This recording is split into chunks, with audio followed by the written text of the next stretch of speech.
Railway স্টেশনে এক ভিখারিকে দেখে জড়িয়ে ধরে কেঁদে ফেললেন এক মহিলা আইপিএস অফিসার। কে ছিল সেই ভিখারি যার জন্য এসপি ম্যাডাম সবার সামনে তাকে জড়িয়ে ধরে কাঁদছিলেন? জানার জন্য আমাদের এই ভিডিওটি শেষ পর্যন্ত অবশ্যই দেখুন। বন্ধুরা, কখনো কখনো আমাদের করা একটা ছোট্ট সাহায্য কারো ভেঙে যাওয়া জীবনকে পুনরায় বাঁচার কারণ হয়ে দাঁড়ায়। আমরা মনে করি যে আমাদের কাছে কম আছে, কিন্তু সেই অল্পের মধ্যেই লুকিয়ে থাকে কারো আশার সূর্য। তাই যখনই ঈশ্বর তোমাকে সামর্থ্য দেন, তখন এমন অহংকার কখনো রেখো না যা অন্যদের ছোট করে দেয়, বরং এতটাই বিনয়ী থেকো যা কোনো অভাবী মানুষের সাহারা হয়ে দাঁড়ায়। দ্বিতীয় কথা, মানুষ যখন উচ্চতায় পৌঁছায় তখন প্রায়ই তার ভ্রম হয় যে সে এখন উড়তে পারে, কিন্তু ভোলা উচিত নয় যে গাছ যতটা উঁচুতে ওঠে তার শেকড় ততটাই গভীরে থাকে। যে নিজের শেকড় ভুলে যায় সে প্রথম ঝড়টাই সহ্য করতে পারে না। বন্ধুরা, একদিনের কথা, সরকারি গাড়ির নীল বাতি ধীরে ধীরে কলকাতার রাস্তা দিয়ে গিয়ে গ্রিন পার্ক কলোনিতে প্রবেশ করে। গাড়ির ভেতরে বসে থাকা অফিসারের চোখ বাইরে কিছু খুঁজছিল, কিন্তু তার মন কোনো উপকারের ঋণ শোধ করতে এসেছিল। আরতি শর্মা সম্প্রতি এসপি পদে নিযুক্ত হওয়া এক কড়া এবং তেজস্বী অফিসার, কিন্তু আজ তার চোখে তেজ ছিল না, ছিল এক খোঁজ। এটা সেই কলোনি যার ব্যাপারে আরতি অনেক বছর আগে শুনেছিল, সেই মানুষের কাছ থেকে যে একসময় ক্ষুধার্ত আরতিকে পেট ভরে খাইয়েছিল এবং বলেছিল, মা, মানুষ তো সেই যে কোনো ক্ষুধার্তির পেট ভরায়, বাকি তো সব দৌলতের খেলনা। সেই মানুষটির নাম ছিল ধর্মবীর সিং। গাড়ি থামতেই আরতি নামলো এবং স্থানীয় লোকেদের জিজ্ঞেস করতে লাগলো, ধর্মবীর সিংজি কি এখানে থাকেন?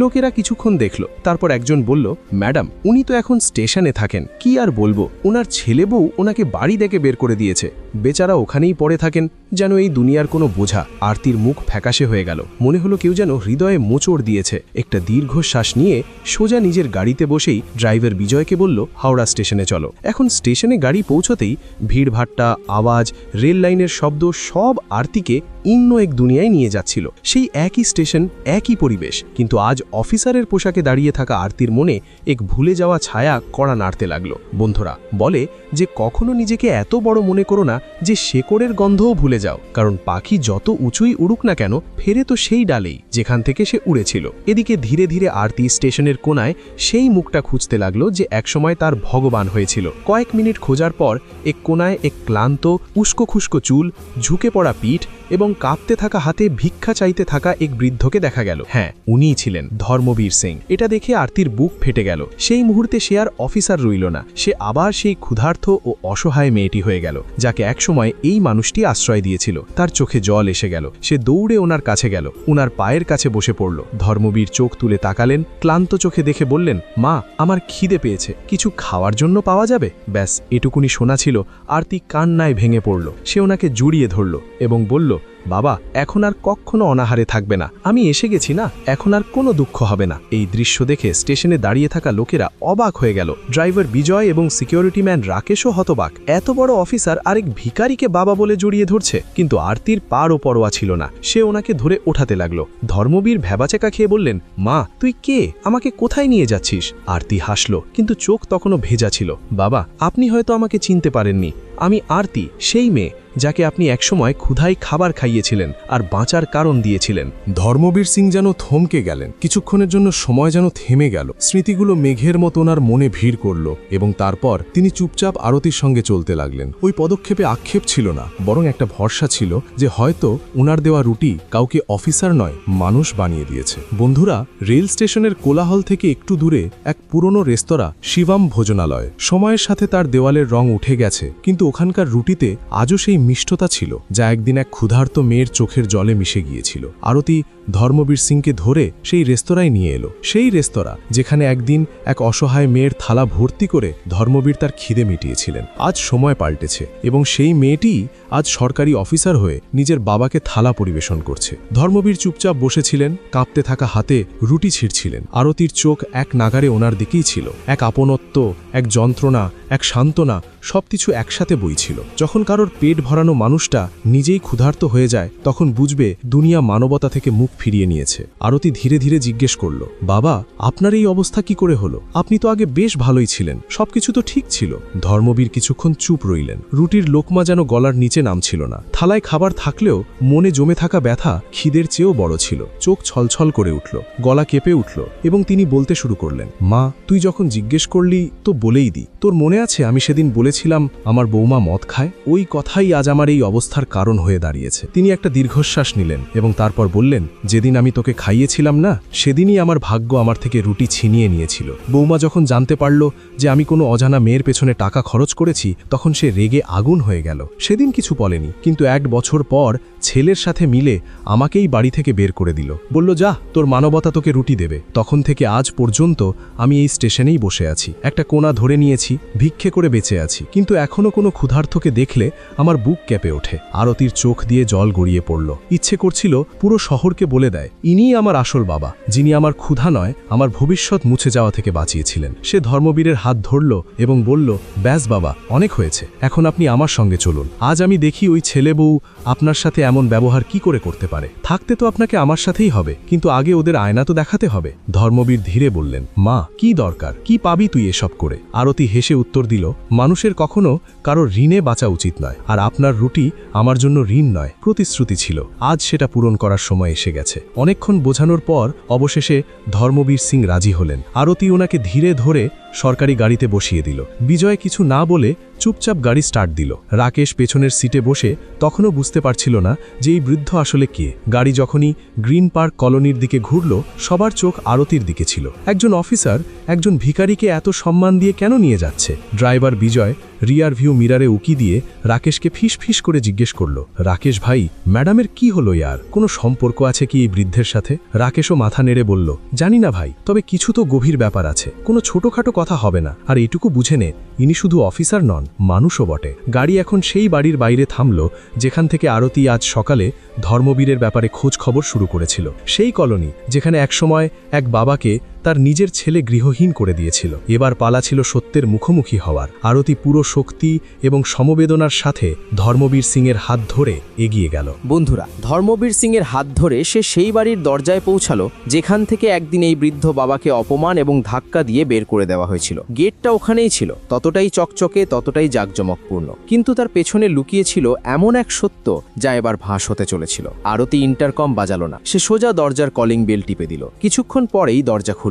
সামনে এক যুবক দাঁড়িয়েছিল, বয়স প্রায় 30-32 বছর, ভালো পোশাক পরা, কিন্তু তার চোখে কিছুটা অস্থিরতা ছিল। এই ছিল রাহুল সিং, ধর্মবীরের ছেলে। রাহুলের নজর যেই আরতির ওপর পড়ল, ইউনিফর্মে সাজানো, পেছনে সরকারি গাড়ি, সিকিউরিটি ম্যান এবং সাথে একজন বৃদ্ধ, এক মুহূর্তের জন্য তার চোখ বড় বড় হয়ে গেল। ইতস্তত করে বলল, ম্যাডাম, আপনি কার সাথে দেখা করতে চান? আরতি কিছু বলল না, শুধু ধীরে ধর্মবীর সিংকে সামনে এগিয়ে দিল এবং ঠান্ডা গলায় জিজ্ঞেস করল, চিনতে পারছো ওনাকে? রাহুল তখনও কিছু বোঝার চেষ্টা করছিল যে তখনই ভেতর থেকে কারোর কর্কশ আওয়াজ এলো, হ্যাঁ হ্যাঁ, চিনি আমি এই বুড়োকে, এই তো আমাদের সেই বুড়ো যাকে আমরা বাড়ি থেকে বের করে দিয়েছিলাম। এই আওয়াজ ছিল প্রিয়াঙ্কার, রাহুলের স্ত্রী। সে টেবিলে বসেছিল, তার হাতে মদের গ্লাস আর চোখে নির্লজ্জতার নেশা। আরতির সহ্য শক্তি এবার জবাব দিয়ে দিল। এক মুহূর্ত সময় নষ্ট না করে সে দরজা পেরিয়ে বাড়ির ভেতরে চলে গেল। দ্রুত পায়ে এগিয়ে গিয়ে প্রিয়াঙ্কার কাছে গিয়ে একটা জোরদার থাপ্পড় তার গালে কষিয়ে দিল। ঘরে পিন পতন নিস্তব্ধতা নেমে এলো। প্রিয়াঙ্কা চমকে গেল, হাত থেকে গ্লাস পড়ে গেল। রাহুল কিছু বলতে যাচ্ছিল, কিন্তু তার নজর আবার আরতির ইউনিফর্মের দিকে গেল, আর সে চুপ করে গেল। এখন ভয় তার চোখে মুখে পরিষ্কার দেখা যাচ্ছিল। ধর্মবীর সিং ওখানেই দাঁড়িয়ে দেখছিলেন, কিন্তু এবার ওমার চোখে জল ছিল না, বরং একটা প্রশান্তি ছিল। মন বলছিল, আজ আমার নীরবতা নয়, আমার মেয়ের আওয়াজ আমাকে ন্যায় বিচার পাইয়ে দিয়েছে। আরতি গভীর শ্বাস নিল এবং স্বামী স্ত্রী দুজনকেই সামনের সোফায় বসিয়ে দিল। তারপর থেমে থেমে বলল, লজ্জা হওয়া উচিত তোমাদের দুজনের। যে মানুষটা তোমাদের খাইয়ে পরিয়ে বড় করেছে তাকে তোমরা এভাবে তাড়িয়ে দিলে। যদি দেখাশোনা না করতে পারতে তো অন্তত সম্মানের সাথে থাকতে দিতে। তারপর তার গলা আরও তীক্ষ্ণ হলো, আর এবার শুনে নাও, এই বাড়িতে যত সম্পত্তি আছে, যা কিছু এই বাবা তোমাদের ওপর বিশ্বাস করে তোমাদের নামে করে দিয়েছিলেন, সে সব ফেরত নেওয়া হবে। কারণ যে রক্ত ঘাম দিয়ে উপার্জন করেছে তার অধিকার তার থেকে কেউ ছিনিয়ে নিতে পারে না। এই কথা শুনতেই প্রিয়াঙ্কার হাত পা কাঁপতে লাগলো এবং রাহুলের মুখ থেকে যেন রক্ত সরে গেল। তারা বুঝতেই পারছিল না কি করবে, কি বলবে, কারণ যে খেলা তারা বছর বছর ধরে খেলে আসছিল, আজ তার ছক উল্টে গেছে। যারা সম্পর্ককে ধোঁকা দিয়েছিল তাদের এখন আইন এবং কর্ম উভয়েরই মুখোমুখি হতে হবে। বন্ধুরা, ধর্মবীর সিংজি যিনি এতক্ষণ চুপ ছিলেন, কিন্তু আরতি যখন বলল যে সব সম্পত্তি ফেরত নেওয়া হবে, ওনার মুখে একটা মৃদু হাসি ফুটে উঠল। তিনি প্রথমবার অনুভব করলেন যে সত্যের পাশে যদি কেউ দাঁড়ায় তবে অন্যায় কখনো জিততে পারে না। তিনি ধীর স্বরে বললেন, মা, আমার এই আইনের জ্ঞান ছিল না, কিন্তু তুই যা বললি সেটা শুনে ভালো লাগলো। এখন মনে হচ্ছে সেদিন তোকে খাবার দিয়ে আমি কোনো ভুল করিনি, বরং হয়তো আমার ভাগ্য সেদিন আমাকে একটা মেয়ে দিয়ে দিয়েছিল। এদিকে রাহুল আর প্রিয়াঙ্কা, যারা এতক্ষণ নিজেকে নিরাপদ ভাবছিল, তাদের মুখে ভয়ের ছাপ পড়তে শুরু করলো। মাথায় একটাই প্রশ্ন ঘুরছিল, বাবাজি কি আমাদের বিরুদ্ধে অভিযোগ করে দিয়েছেন? পুলিশ তাদের বিরুদ্ধে কেস করতে এসেছে এবং এই অফিসার তাদের ঘর খালি করাতে এসেছে। এটা ভেবে তারা কাঁপতে লাগলো। দুজনের কপালে ঘাম জমে উঠল এবং হঠাৎ দুজনেই ধর্মবীর সিংয়ের পায়ে পড়ে কাঁদতে কাঁদতে বলল, বাবাজি, আমাদের মাফ করে দিন, আমাদের খুব বড় ভুল হয়ে গেছে। আমরা আজ থেকে আপনার পুরো খেয়াল রাখব। এই বাড়ি আপনারই, আর আপনি আমাদের সাথেই থাকবেন। কিন্তু ধর্মবীর সিং অত্যন্ত দৃঢ়তার সাথে তাদের কথা প্রত্যাখ্যান করলেন। ওনার গলায় কোনো কম্পন ছিল না, বরং আত্মবিশ্বাস ছিল। না বাবা, এখন আর আমি তোমাদের সাথে থাকতে পারবো না। যে বাড়িতে সম্মান নেই সেখানে ছাদের কোনো মানে হয় না। এখন আমার কারো দয়ার দরকার নেই। আরতি আছে না আমার সাথে, আজ ও আমার সেই বদলা নিয়ে নিয়েছে যা আমি চুপচাপ সহ্য করছিলাম। এটাই আমার জন্য যথেষ্ট। এটা শুনে রাহুলের মুখে সন্দেহের রেখা ফুটে উঠল। সে আরতির দিকে তাকালো এবং তার চোখের দিকে চেয়ে রইল। এই মেয়েটি আসলে কে? বাবার জন্য এত শক্ত হয়ে কেন দাঁড়িয়েছে? প্রিয়াঙ্কাও এবার হুঁশে এলো এবং ফিসফিস করে বলল, ইনি আগে থেকে এদের কোনো আত্মীয় নন তো? তাদের মুখে ফুটে ওঠা সন্দেহের ভাব আর কারো কাছে গোপন রইল না। আর তখনই চুপচাপ দাঁড়িয়ে থাকা আরতি এই ভাব পড়ে নিল। সে একবার সিকিউরিটি ম্যান রাকেশের দিকে তাকালো, যে দরজায় ছিল, এবং কলোনির কিছু লোক যারা এই তামাশা দেখছিল তাদের মুখেও একই প্রশ্ন ছিল, এই মেয়েটি আর এই বৃদ্ধ, এদের মধ্যে এমন কি সম্পর্ক? আরতি একটা দীর্ঘশ্বাস নিল, তারপর সোজা হয়ে বলল, আপনারা সবাই ভাবছেন আমি কে এবং কেন এই বৃদ্ধের জন্য এত কিছু করছি। সবার চোখ তার দিকে আটকে গেল। তারপর আরতি এমন একটা কথা বলল যা সবাইকে স্তব্ধ করে দিল, আমি ওনার পরিচিত নই, আমি ওনার মেয়ে। রাহুল অবাক হয়ে জিজ্ঞেস করল, মেয়ে? কিন্তু আমি তো আপনি ছাড়া ওনার পরিবারের কাউকে চিনি না, আমি তো ওনার একমাত্র ছেলে। আরতি হাসল। সেই হাসিতে না ছিল যন্ত্রণা, না ছিল প্রতিশোধ, ছিল শুধু গর্ব। হ্যাঁ, তুমি রক্তের সম্পর্কে ছেলে, কিন্তু আমি সেই সম্পর্কের সাথে যুক্ত যা সবার ভাগ্যে জোটে না। একদিন যখন সবাই আমাকে ছেড়ে দিয়েছিল তখন এই ধর্মবীর সিং আমাকে বাঁচার কারণ দিয়েছিলেন। ক্ষুধার্ত ছিলাম, অসহায় ছিলাম, জীবনের কাছে হেরে গিয়েছিলাম, কিন্তু ইনি শুধু আমাকে রুটি দেননি, বাঁচার সাহসও দিয়েছিলেন। এখন পুরো পরিবেশ শান্ত ছিল, সবাই শুনছিল, কেউ চোখের পাতা ফেলতেও চাইছিল না। আরতি ওখানেই বসে পড়ল এবং বলল, যে ভালোবাসায় উনি সেদিন আমাকে দেখেছিলেন সেই দিনই আমি ওনার মেয়ে হয়ে গিয়েছিলাম। সেই সম্পর্ক কোনো কাগজে নয়, আত্মায় লেখা হয়েছিল, এবং আজ সেই সম্পর্ক নিজের শক্তি দেখিয়ে দিয়েছে। ধর্মবীর সিংয়ের চোখ ভেজা ছিল, কিন্তু আজ সেই জল দুঃখের নয়,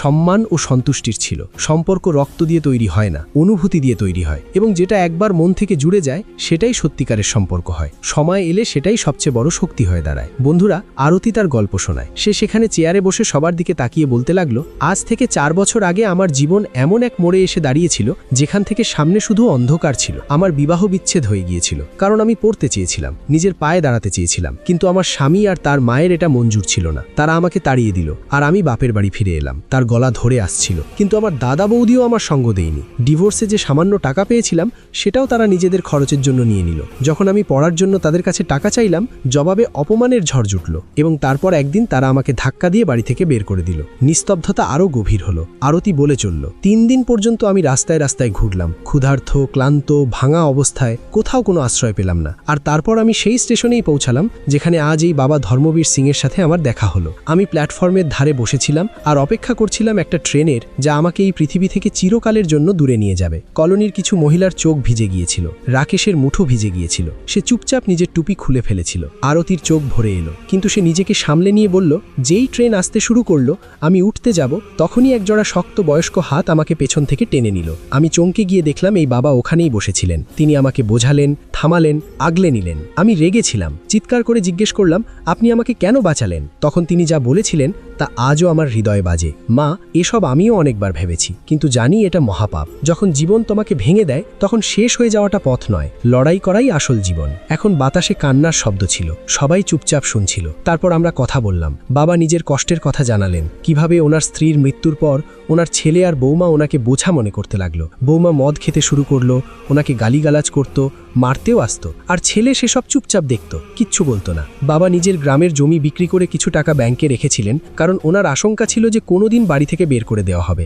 আর যেদিন তিনি আমার সাথে দেখা করেছিলেন সেদিনও তিনি সেই চিন্তাতেই ডুবেছিলেন যে আসলে সামনে কি করা যায়। তখনই আমি ওনাকে দেখলাম আর উনি আমাকে দেখলেন। যখন তিনি শুনলেন যে আমি 3 দিন ধরে অভুক্ত, তখন কিচ্ছু না বলে আমাকে কাছের একটা রেস্তোরাঁয় নিয়ে গেলেন। পেট ভরে খাওয়ালেন। বন্ধুরা, স্টেশনের সেই পুরনো রেস্তোরাঁয় পেট ভরে খাওয়ার সময় আরতির চোখের জলের ধারা থামছিলই না। প্রতিটা গ্রাসের সাথে সে নিজের কষ্টকে গিলছিল, আর সেই চোখের জলের মাঝে লুকিয়েছিল তার ভেঙে যাওয়া আত্মসম্মান। ধর্মবীর সিং চুপচাপ তাকে দেখতে থাক। তিনি জানতেন এটা শুধু খিদে নয় যা রুটি খাচ্ছে, এটা আত্মা যা শান্তি খুঁজছে। আর যখন তিনি আরতির পুরো গল্প শুনলেন, যে কিভাবে তার সংসার ধ্বংস হয়ে গেছে, কিভাবে সে সংগ্রামীর মাঝে নিজেকে সামলেছে, তখন এক মুহূর্তের জন্য উনার ভেতরটা দুমড়ে গেল। তিনি উঠলেন, রুমাল দিয়ে নিজের চোখ মুছলেন এবং বললেন, মা, আমি জানি তুই কি যন্ত্রণার মধ্য দিয়ে গেছিস, আর আমি এটাও জানি যে তুই নিজের পরিশ্রমে এগিয়ে যেতে চাস, কিন্তু যদি তোর পথে টাকার অভাব হয় তবে সেটা এখন আমার দায়িত্ব। আরতি চমকে ওনার দিকে তাকালো। ধর্মবীর সিং পকেট থেকে একটা ব্যাংক পাসবুক বের করলেন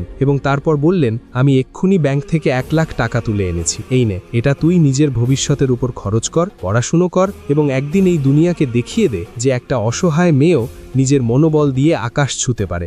আরতি 2 হাত জোর করল, চোখের জল মুছতে মুছতে বলল, না বাবা, আমি এই টাকা নিতে পারবো না, আপনি আগেই আমাকে অনেক দিয়েছেন। কিন্তু ধর্মবীর সিং হাসলেন এবং বললেন, মা, আমার কোনো সন্তান ছিল না যে আমার নাম উজ্জ্বল করবে, আর তুই হলি আমার সেই মেয়ে যাকে খোদা আমার ভাগে লিখেছেন। এই টাকা তোকে নয়, সেই মেয়েকে দিচ্ছি যে আমার সবচেয়ে বড় পুঁজি। শুধু একটা কথা দে, যখন তুই একদিন অফিসার হবি তখন আমাকে ভুলে যাবি না। আরতির চোখ ভরে এলো। সে টাকাটা ধরে নিল, যেন কোনো বাবা মেয়ের বিয়েতে আশীর্বাদ দিয়েছেন। আর তারপর সেই একই প্রতিশ্রুতি আজ তাকে আবার স্টেশনে টেনে এনেছিল, শুধুমাত্র সেই কথা রাখার জন্য। এখন গ্রিন পার্ক কলোনিতে সবকিছু পরিষ্কার ছিল। রাহুল আর প্রিয়াঙ্কা তাদের শিক্ষা পেয়ে গিয়েছিল। ভয় আর লজ্জায় তারা মাথা নিচু করে নিয়েছিল।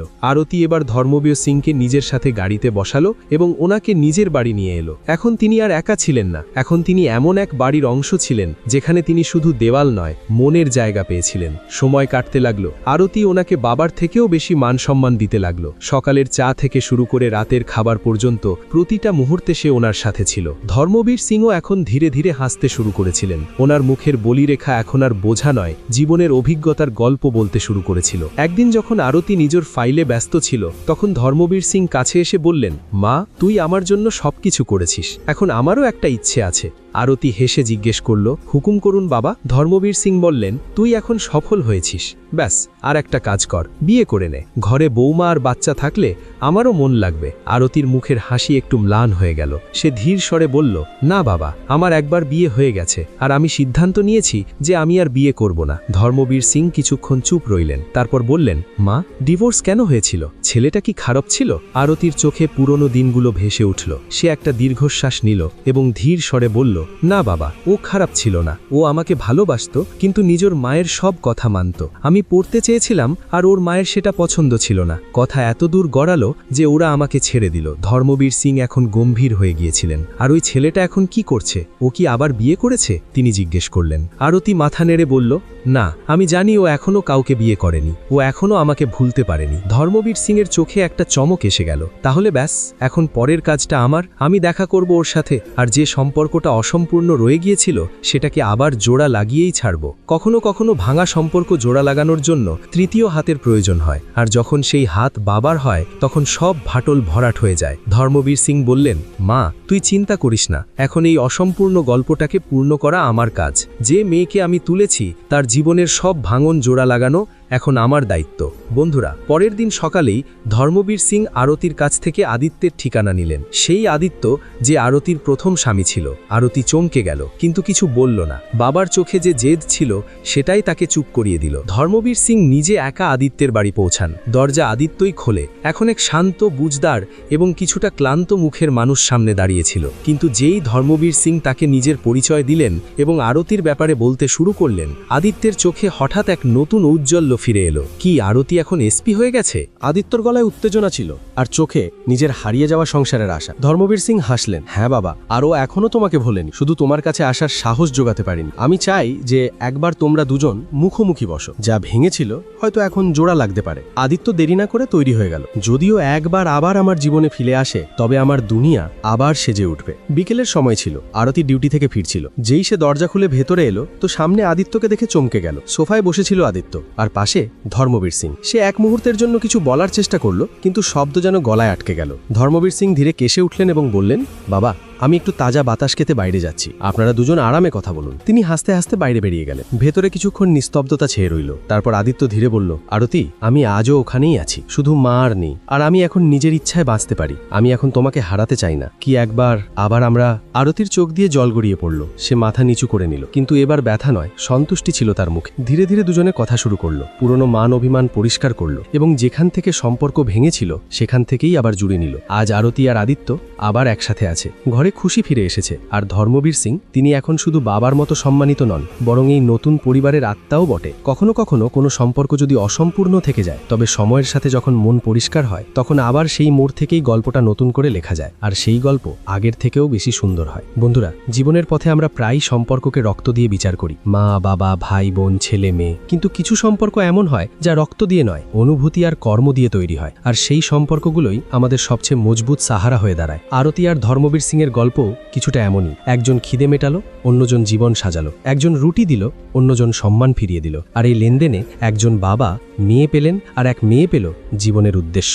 ধর্মবীর সিং যখন এক অজানা ক্ষুধার্ত মেয়েকে রুটি খাইয়েছিলেন, তখন হয়তো তিনি ভাবেননি যে এই মেয়েই একদিন ওনার জীবনের অবলম্বন হবে। এটাই শেখায় যে কখনো কারোর খিদে মেটানোকে ছোট কাজ মনে করো না। হতে পারে ওই রুটিই কারোর পৃথিবী বদলে দেবে। এই গল্পে আরও এক গভীর সত্য লুকিয়ে আছে। যখন ধর্মবীর সিংয়ের ছেলে আর বৌমা ওনাকে বাড়ি থেকে বের করে দিল, তখন তিনি প্রতিশোধ নেননি, তিনি ক্ষমা করে দিয়েছিলেন। আর ক্ষমা করার এই গুণই ওনাকে সবথেকে উঁচুতে নিয়ে গেল। ক্ষমা করে দেওয়া দুর্বলতা নয়, বরং এটা সেই আত্মার শক্তি যা প্রতিশোধের ঊর্ধ্বে উঠে গেছে। আরতি সাফল্যের উচ্চতা অবশ্যই পেয়েছে, কিন্তু নিজের শেকড়কে কখনো ভোলেনি। আর এই নম্রতাই তাকে আরও উঁচুতে নিয়ে গেছে। যে মাটির সাথে যুগে থাকে সেই তুফানে টিকে থাকে। এই গল্পের প্রতিটি মোড়, প্রতিটি সম্পর্ক, প্রতিটি চোখের জল এক গভীর কথা বলে। অন্যের দুঃখ বোঝাই মানবতা, এবং সেই দুঃখ ভাগ করে নেওয়াই সত্যিকারের ধর্ম। আর শেষে যে জায়গায় আরতি আত্মহত্যা করার মনস্থির করেছিল, সেখান থেকেই তার জীবনের সবচেয়ে সুন্দর শুরু হলো। এটা আমাদের ভাবতে বাধ্য করে যে যখনই মনে হবে সবকিছু শেষ হয়ে গেছে, বিশ্বাস রাখো, ওখান থেকেই নতুন শুরু হয়। তো বন্ধুরা, এই গল্প শুধু এক মেয়ে আর এক বাবার নয়, এই গল্প মানবতার, সম্পর্কের আসল সংজ্ঞার। এবং এটা বলে যে যদি মন খাঁটি হয়, তবে সম্পর্ক রক্তের না হয়েও আত্মার সাথে জুড়ে যায়। যদি এই গল্প আপনার মন ছুঁয়ে থাকে, তবে এটি শুধু শুনেই থাকবেন না, একে নিজের জীবনে প্রয়োগ করুন। তো চলুন, দেখা হচ্ছে আপনাদের সাথে পরের গল্পে আরও একটি শিক্ষার সাথে। আপনাদের সবাইকে অনেক অনেক ধন্যবাদ।